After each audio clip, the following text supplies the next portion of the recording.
Paramedic 33, what is the address of emergency? Yes, sir. I need an ambulance as soon as possible, sir. Sir, we have a gentleman here that needs help, and he's not breathing.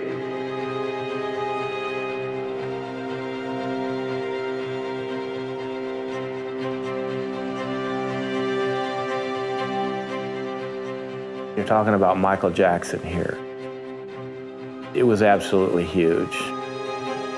There was a lot of pressure to get it right.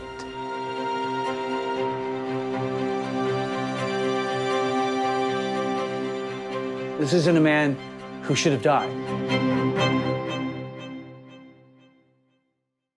He's not breathing yet. He's not breathing, and we're trying to pump him, but he's not. Okay. Okay, how old is he? He's 50 years old, sir. 50, okay. He's unconscious, he's not breathing? Yes, he's not breathing. When we were dispatched to a 50-year-old male, cardiac arrest, we think this is a viable patient. This is someone, if we get to in a timely manner, we can save. And then when I enter this room, opulent room with medical equipment in it, I realize there's something unusual here. What 50-year-old male would be laying in bed at noon with medical equipment? We're not looking at the patient at that moment, until my partner did. He looked up and whispered the name, Michael Jackson. When I realized who it was, I was surprised. We had no idea he was there. None of us had any idea who was living in our neighborhood. Did anybody witness what happened? No, just the doctor, sir. There was a man with our patient who identified himself as the doctor. And as such, I immediately asked him some information. What had happened? How long has this been going on? And he told me then that it had just happened. This was a patient to me that it seemed that he had not just passed away, that some time had gone by before we were notified. And in fact, later, when you're reflecting on this call, the days, the weeks, the months afterwards, one of the greatest regrets that all of us had was that we had not been called sooner. When we came outside, that's when we became aware of a very large presence. We were trying to back out on the street only to be hindered by many, many cameramen putting their lenses against the glass windows of the moving ambulance.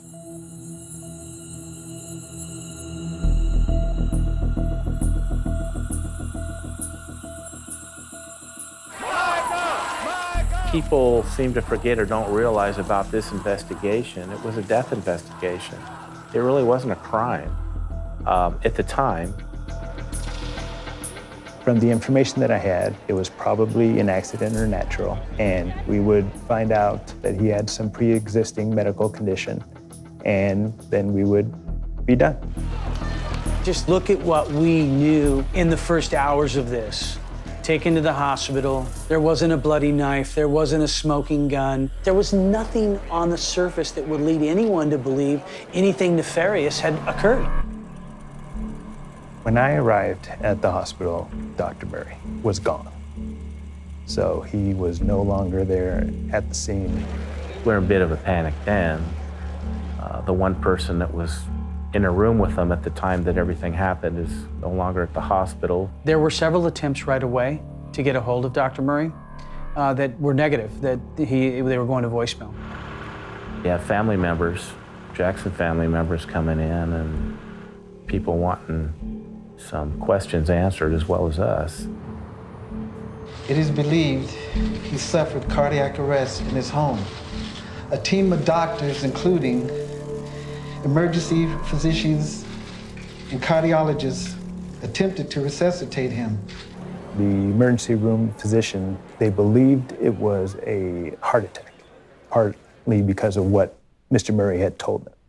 Never told them anything about any other narcotics or anything. They just believed he had had a heart attack and stopped breathing.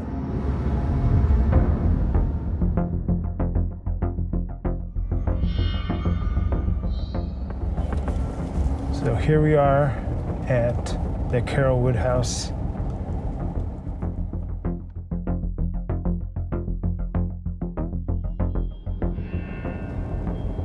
That day, by the time I got here, We had to block off this side of the street, the entrance side of the street, and it was full of media vans. We had never seen anything like it. I had never seen anything like it.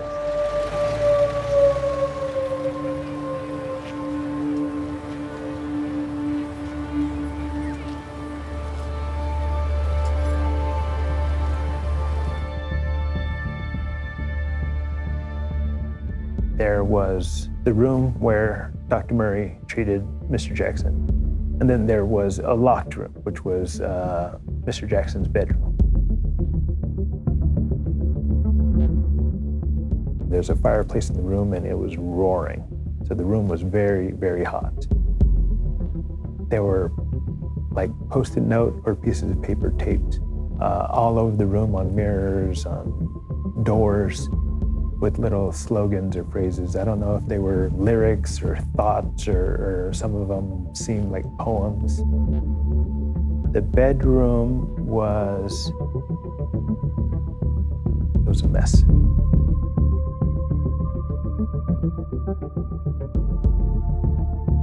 In the room where he was being treated, it did not seem like a room fit for any type of medical treatment.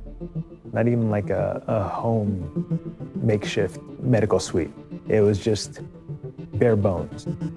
I just remember going in there and there's an IV stand and a saline bag and just various medications strewn about. There was a computer on the bed.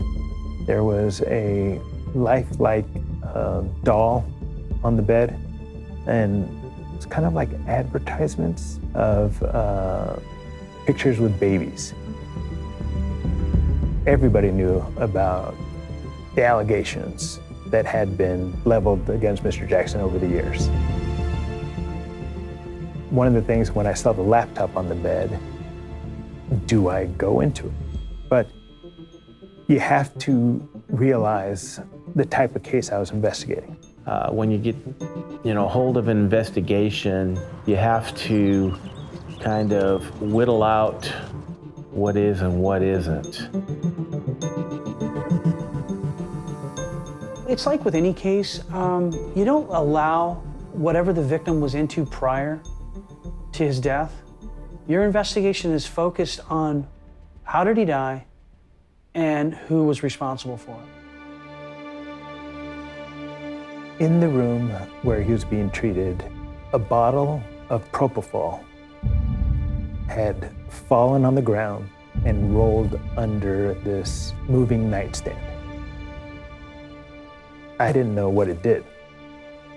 That ended up being a huge deal later. I had no medical background whatsoever. My neighbor was a doctor. So I went to my neighbor and I asked him about it.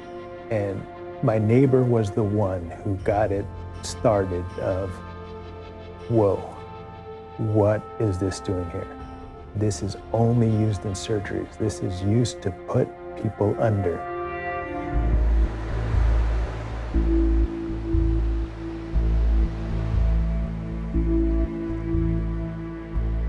We had put it out in the press that we were looking for Dr. Murray. We still didn't think that there was anything criminal going on. The only thing that we knew was this surgery drug was at the location and it shouldn't have been there. The next day, get a call. His attorney has been in contact. He consents to an interview. So our plan was to let him talk. And that's what we did. So, how long have you been a doctor for Mr. Jackson? I first started attending to him in 2006. And it was continuous 2006 on? No, well, no. Or on and off? Off and on, intermittent. Okay. We didn't know what happened. We didn't want to assume anything. And we wanted to give the doctor an opportunity to dig his own hole, if that was the case. So it's just you and Michael? Usually, that's how it is. Okay. And this night it was just you and Michael? Just myself and him. And he proceeded to tell us that, Michael just couldn't sleep. He was just so amped up about this upcoming concert. He, by nature, had a hard time sleeping. He gave him some drugs. Some Valium, lorazepam, and diazepam, and a few other to try and calm Michael, to try and get him to rest, to fall asleep. And nothing works. He was wide awake. I said, do you feel a little bit drowsy? Do you think your eyes are telling you want to sleep? He said no. Dr. Murray says, after trying all these various things, nothing was working. And it's in the early morning hours of the next day. And so finally, I just gave Michael his milk. And that time he said, I'd like to have some milk. Milk? Hot, cold milk? What are we talking about? He says, oh, well, it's a medication. Does the medication have a name? He says, well, it's propofol. And this was, again, a big revelation during this interview that propofol's mentioned. And what is this propofol? It is a sedative that could also be used for anesthesia. He freely admits that for months he's been using this to help Mr. Jackson sleep. Okay, you've administered it more than 10 times? Yes. More than 20 times? 30 days a month, roughly, every day. Oh, so it's about a daily? Daily. In my head, I was thinking, what the heck? To drug someone to sleep, even with their permission, the way that he did. I didn't think it was legal. I monitored. I sat there and watched him for long enough period that I felt comfortable. He gave him propofol and then goes to the bathroom, comes back. Mr. Jackson's not breathing. So I started immediately to perform CPR and mouth-to-mouth resuscitation. He goes into a panic. He tries CPR while Michael's on the bed. He summons Alberto Alvarez, the head of security, and ultimately Alberto Alvarez is the one that calls 911.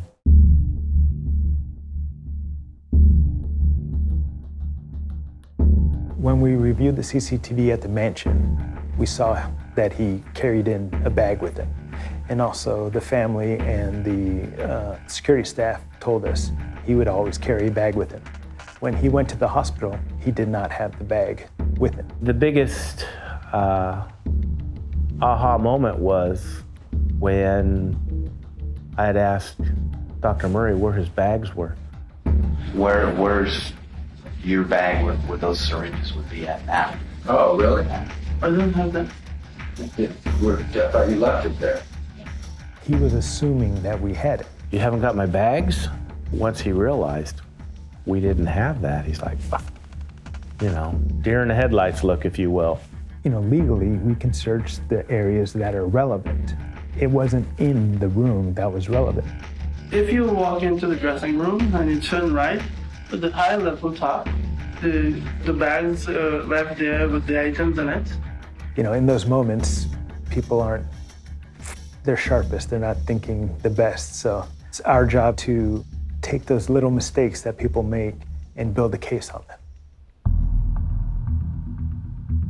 First thing Monday morning, went to the house, went to where Dr. Murray had said that the medical bag was.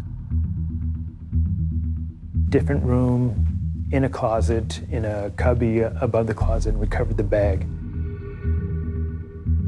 We recovered a treasure trove of evidence from Murray's doctor's bag. We found a bunch of more medicines that he had used, like propofol and lidocaine. One of the other things that we found was we found all the waste, all the trash, the needles, the empty bottles, the stuff that when we went into the room should have been laying around. So we knew that sometime during this medical emergency, Dr. Murray had stopped either giving CPR or had waited to give CPR and cleaned up everything. So we're thinking, what could be the reasons for that? Within 48 hours, it appeared that it was a suspicious death in the sense that there was something more than just an overdose. If your goal is to preserve the life of the person that you're giving CPR to, why would you pause that to pick up trash unless you're trying to hide something? If he wouldn't have told us where it was, or if he would have taken it with it and we wouldn't have had it, we would have lost that element of the hiding, the trying to cover up. We were now looking at Murray. He was behind the death.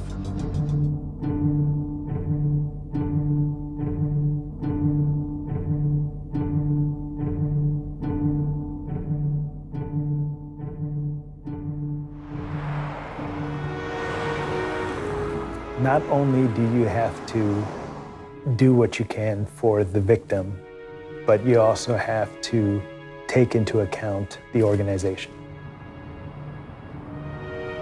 You're donning a uniform that's been a part of history, and growing up with the stories that you'd heard from the Manson cases, you know, Marilyn Monroe, all these notorious cases that you'd seen and heard about growing up were part of LAPD. Historically, our department had not had very much success on high-profile cases. We had lost the OJ case. Everybody remembers the Bronco chase. Ourselves and the DA's office allowed him to turn himself in, and it turned into a pursuit and a hostage situation, just ridiculous. And even though you have this overwhelming amount of evidence to secure a conviction, you don't get it. We, the jury, in the above entitled action, find the defendant, Orenthal James Simpson, not guilty of the crime of murder, a felony upon Nicole Brown Simpson, a human being, as charged in count 1 of the information. For us, working the cases, we didn't want to make the same mistakes that had been made in the department's memory and in the public memory. There was a lot of pressure to get it right.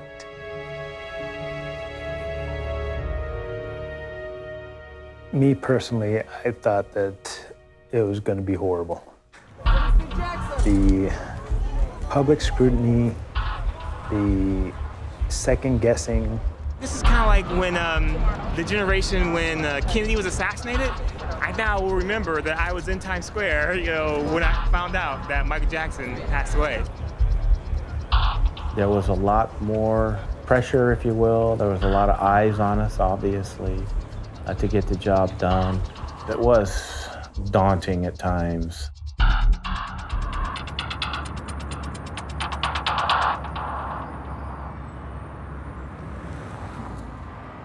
When I showed up to go into the autopsy, you know, they had a little, cover over the window, and they're looking to make sure it's just me and no one else is around, and they open the door and they usher me in right away and close the door and lock it. And I'm like, oh my gosh, we're in a controlled environment. This is your office. This is a coroner's office. So what's the problem? Everything had been cleared out of there. I remember it being close to 5 hours long. It was extraordinarily long.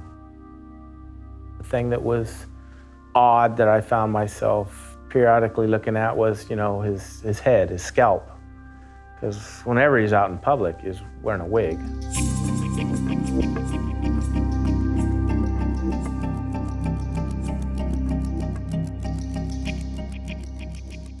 Looking at his scalp and the top of his head and being, severely scarred, hardly any hair at all on the sides to what he would look like in public with the flowing hair. That was, a bit different.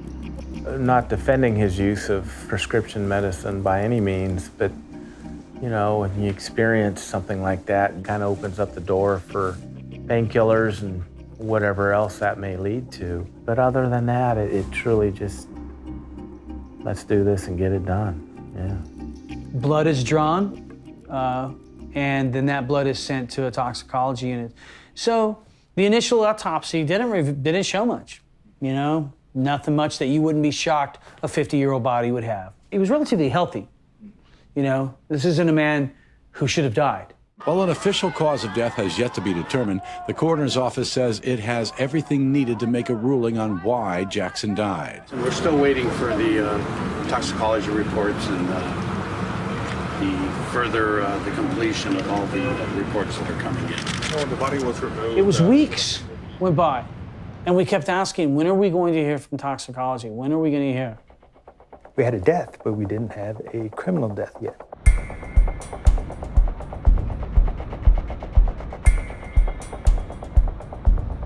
It's official. Michael Jackson's death was a homicide. The LA County Coroner's Office says the cause of death was an acute intoxication from the anesthetic propofol.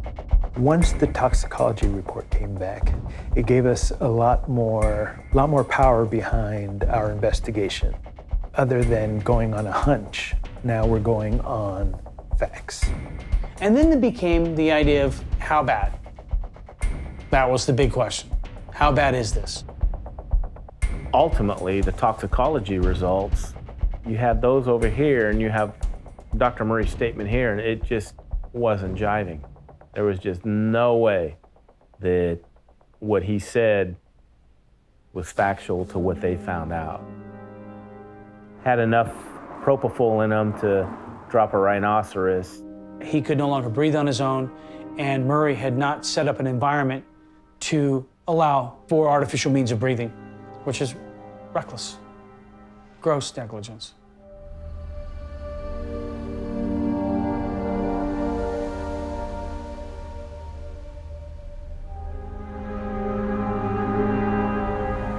This is a bottle that people pee into when they're bedridden. This was found at the bedside and it was full.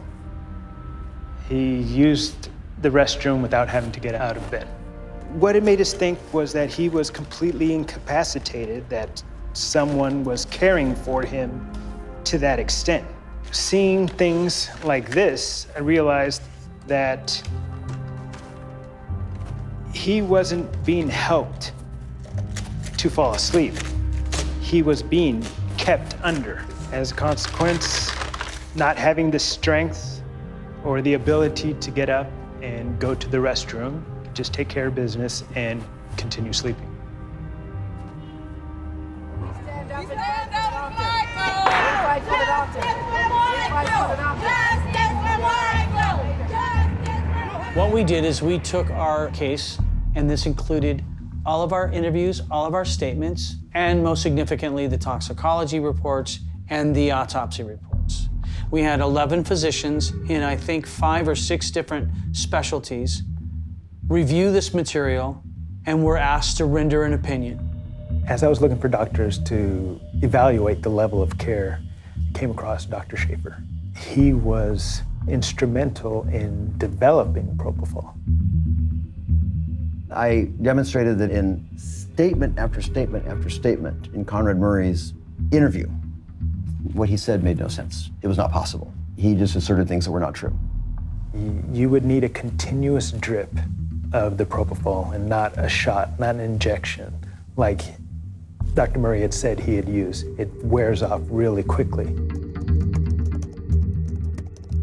So what I'm simulating right here is the dose that Conrad Murray claims was available to Michael Jackson and that the defense claimed resulted in Michael Jackson's death, a dose of just 25 milligrams, 2.5 cc's of drug, which is ridiculous. It only lasts for a few seconds, and this was the whole point of the mathematics that I presented, and the heart, of course, keeps pumping. So we know that there was a 100 cc vial hanging over Michael Jackson. Knowing it was empty, we can see exactly how over a period of about 30 to 40 minutes, it enters into a dose that would be associated with a lethal concentration of drug in a patient who wasn't being looked after because they're really under pretty deep general anesthesia at that point in time. And this corresponds to having an empty 100 ml vial hanging over Michael Jackson's head. And I thought, oh my God, this is it. This is the smoking gun. This is actually the bottle of propofol that killed Michael Jackson.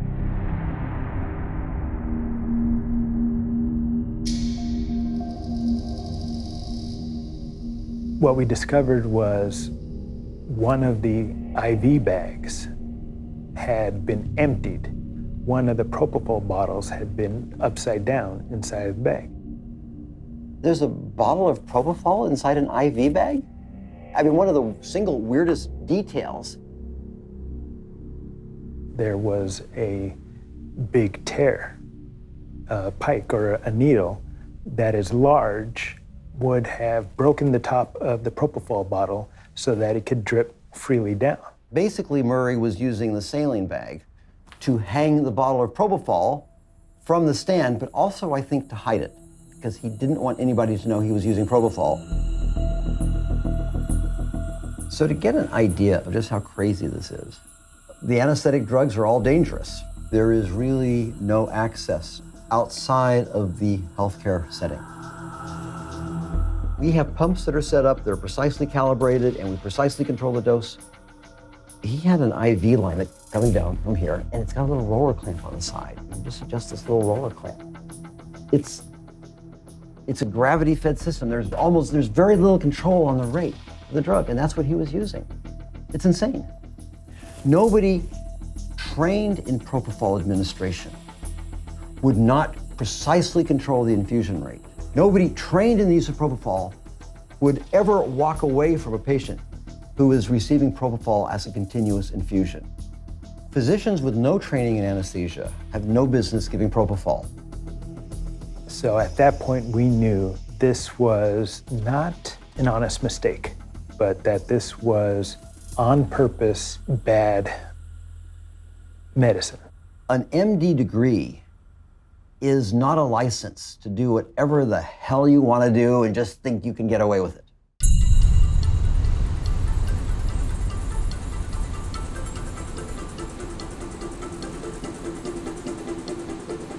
One of the challenges in the investigation was the uncooperative witnesses. One of those was Dr. Murray's girlfriend. When we finally served the search warrant at her apartment, the whole place had been cleaned out. There was nothing to show that Dr. Murray had been there, stayed there, frequented there at all. Fortunately, they had missed behind one of the bookcases. Behind one of the bookcases, we found a receipt for a pharmacy. That led us to the propofol. These items here are what we found at Nicole Alvarez's house. So it brings me back to remembering how difficult things were when dealing with her. This business card and this receipt were the only things in his name at her place. This led us to the pharmacy. When we arrived at the pharmacy had all the records ready. They had been following the news and they knew that the police would be there eventually. And as you go through, you can see all the amounts. One case of the 100 milliliter bottles, one case of the 20 milliliter bottles. In June, 4 cases of the 100 milliliter bottles. All of the amounts, it's over 5 gallons worth of propofol. A massive amount of propofol, was shipped to his girlfriend's house. We found that there was other doctors that Michael had reached out to in hopes of being administered propofol, and he was turned down. That relationship was a perfect storm. Michael first got introduced to propofol through a dental procedure, and he liked it. He felt like, wow, this is the best way to go to sleep. That was his drug of choice, and he was looking for doctors that would administer that, you know, as wrong as it was.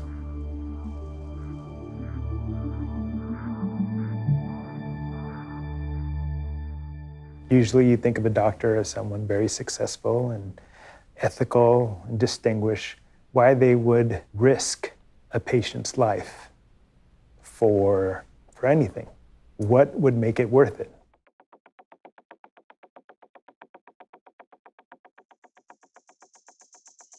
and then search warrants out in Las Vegas at his residence, as well as his place of business in Las Vegas, and then his office out in Houston, Texas.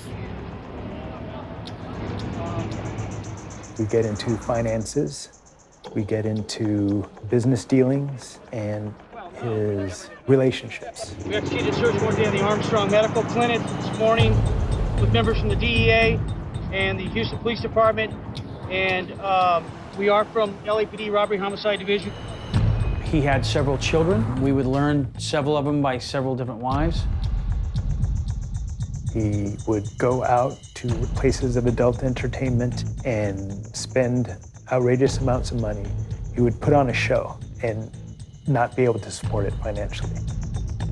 He would leverage his closeness to a celebrity to manipulate young women into relationships with him. We knew that he had purchased a home in October in Las Vegas for over $1 million, and his mortgage was $10,000 a month.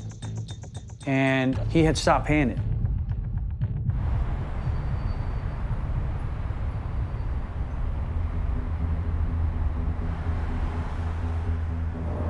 He had censures from different states where he practiced medicine.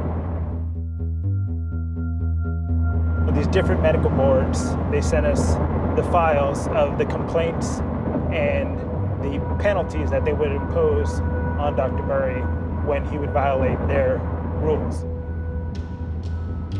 We saw a pattern of sloppy behavior. A private physician to Michael Jackson, and here he is, just an absolute mess, you know? Yeah, surprising.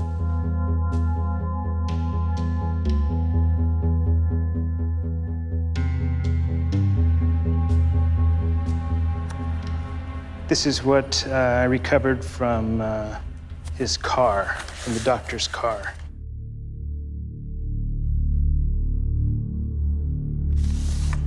This was the contract as we first found it. The agreement between Dr. Murray, AEG, and Mr. Jackson. The producer shall remit payment to Dr. Murray in the amount of $150,000 per month. So this is where the money came into it.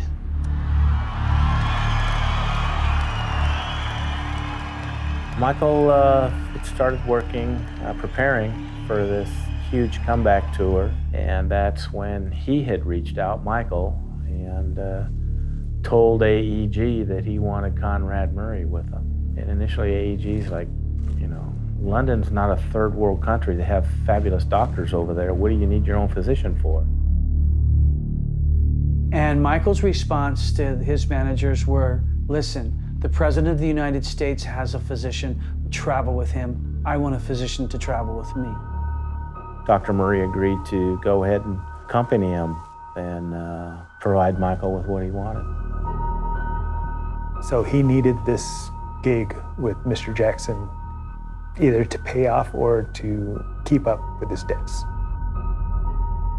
He had the right motive. He needed money.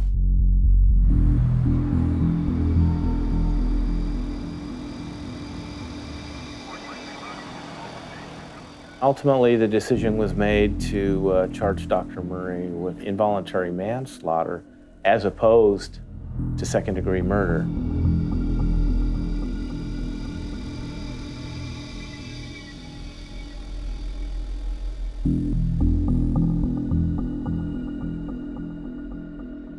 The DA's office didn't want another high-profile failure. It was an election year for the district attorney. I think it was I don't want to say the lazy way out, but again, a manslaughter charge was, you know, the path of least resistance. The family wasn't happy with it at all. Mrs. Jackson was just beside herself that there wasn't going to be a second-degree murder filed. We felt the evidence suggests that it was a second degree. The level of his negligence was just so clear that we thought that it would apply. We do not charge people. We investigate the case and we present it. We were not happy with the choice, but we deal with what we can and we move forward. What I felt a little pressure, I guess, is when it came time to arrest Dr. Murray. We wanted to see Murray in handcuffs, and I think a lot of, people wanted to see him in handcuffs. His attorneys didn't want Dr. Murray to be seen in handcuffs in public, because that's not good for his image, and neither is killing somebody, but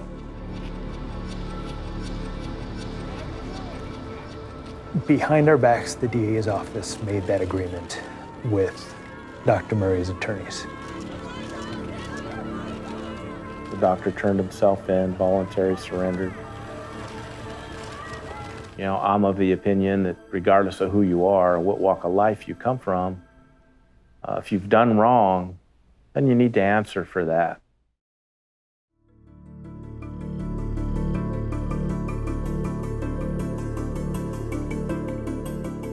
I am an innocent man.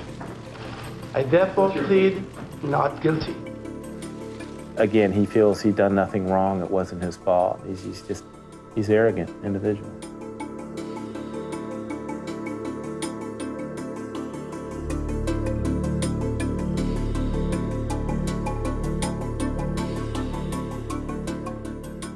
Conrad Murray figuratively and literally abandoned Michael Jackson. We looked at Murray's phone records. That was a big, huge piece. We could see Murray on his phone at certain times.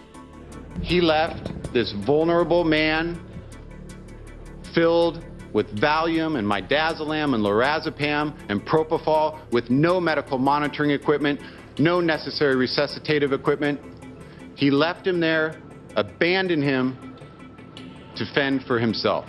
So as far as stepping away for a minute and going to the bathroom and coming back and, oh my gosh, Michael's dead, no. He was sending emails, reviewing a contract, and he was also on the telephone with various people. While he was on the phone, he realized that Mr. Jackson was not breathing. I heard mumbling of voices. It sounded like the phone was maybe in his pocket or something. It was shh, and I heard coughing. We looked at the timelines of when the 911 call was, I think, around 20 to 25 minutes after that call with Sade ending. Mr. Murray started cleaning up the mess that he had left, covering up the medical treatment that he was giving, put that away, called for help from security, directed them to call 911 while he gave ineffective one-handed CPR, and then traveled to the hospital with Mr. Jackson. Dr. Murray fled the hospital before we arrived, waited a couple days to get his story straight, and ultimately was prosecuted for his conduct. We, the jury in the above entitled action, find the defendant, Conrad Robert Murray, guilty of the crime of involuntary manslaughter.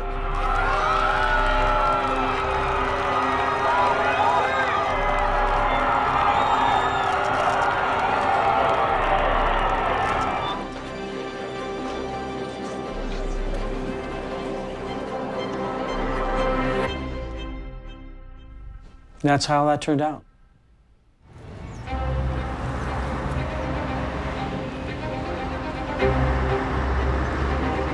Should it have been a second-degree murder? Yeah, I think it could have been. Unfortunately, that is not a choice that we were able to make.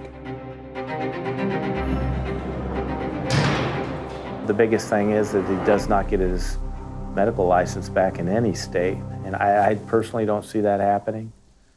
And I'm just trying to keep it light and polite here, but yeah, he's in his own world. He's in his own world, Dr. Murray.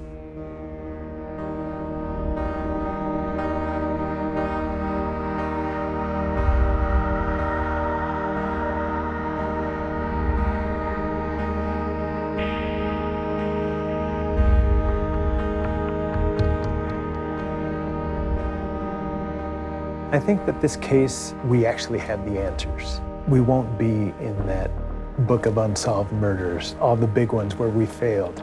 At least my name won't be put in the same place as those.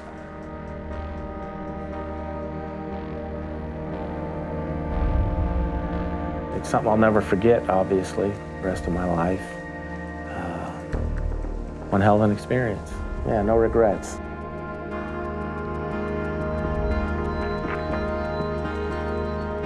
In big cases like this, sometimes, you know, friendships can really dissolve. But not in this case. It was, we all lived happily ever after.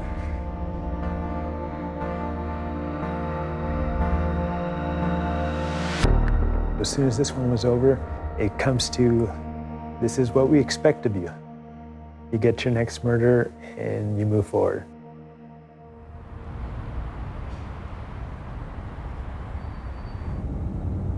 About 4 years after the trial, I was driving home from work. I look over to my left and I see this green, older, nice Mercedes. I feel someone staring at me. I look over in the same car and I see Dr. Murray. It took me a few seconds to register that it was him. And by that time, our cars had separated. But I never saw any double takes or any instant moment of recognition. At that time, I wondered whether or not he would start practicing medicine again. Do you give someone like that a second chance? Someone who's done their time for the crime that they've committed. When do you let it go?